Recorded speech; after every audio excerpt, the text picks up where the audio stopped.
Mom, Dad, cover your ears. Okay, guys, so here's the deal. I may or may not have told my parents that I was asked to give this speech because I'm the Yale College valedictorian. So if you see them around this weekend and you could go along with that, that would be great. And Dean Miller, if you could give that GPA of mine a little boost, that would also probably convince them a little more. No. As the awards given out today prove, I'm actually pretty far from being the top student here at Yale.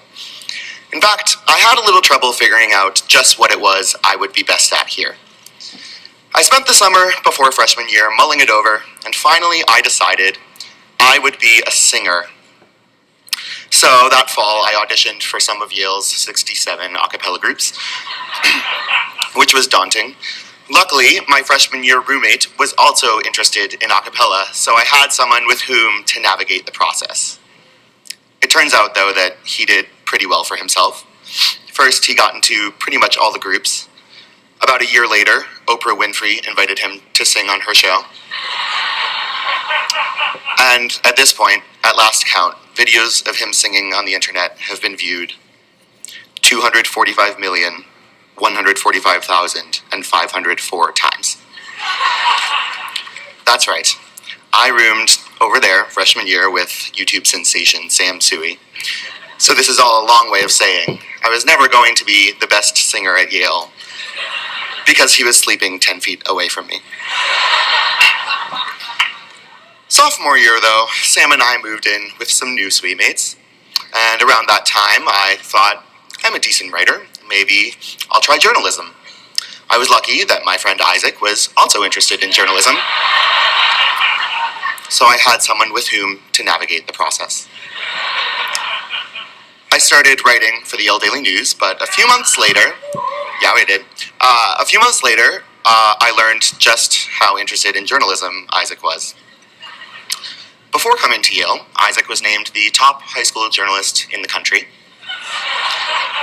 And while we were living together, Rolling Stone magazine named him College Reporter of the Year.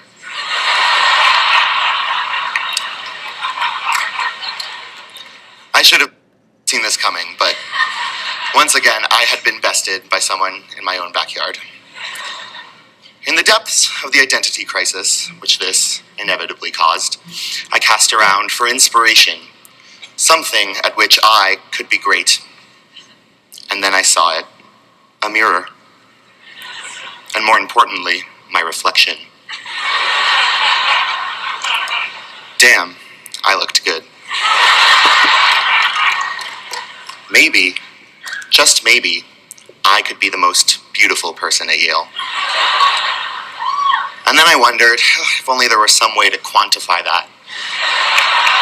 Some list that could be released annually that would rank Yaleys on the basis of their hotness. It turns out there is such a list, and it was with feverish anticipation that I opened that year's issue of the Rumpus's 50 Most Beautiful. But I wasn't in there. But my sweet mate Jake was. And my best friend Celia. And 48 other people. I wasn't the most beautiful person at Yale. I wasn't even one of the 50 most beautiful people at Yale. But at least I was living with some of them. So in the end, I never figured out what I was best at Yale. I learned some other things, though. I was never on Oprah, but I did sing with Mixed Company for 4 years. Yeah. And probably annoyed some of you in that process. And I was never Reporter of the Year, but I was an editor at the Yale Daily News, and I definitely annoyed some of you in that process. And I was never the most beautiful, but, well, I guess I didn't really improve much in that area in my 4 years here. But in every other way, I am leaving Yale a much better person than I was coming in. I think we all are.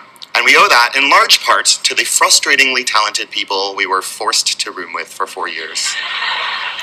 So, my thanks and my congratulations to you all for surviving this 4-year ego check.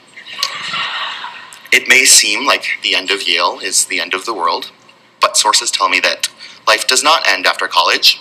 You just meet marginally fewer people who make you feel bad about yourself.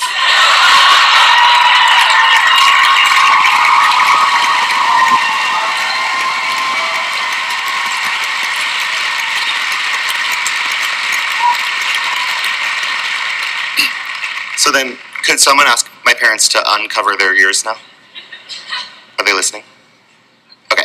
So thank you again, Yale, for making me your valedictorian. It is truly an honor. And in all seriousness, I would not be here today if not for all of you. Thank you very much.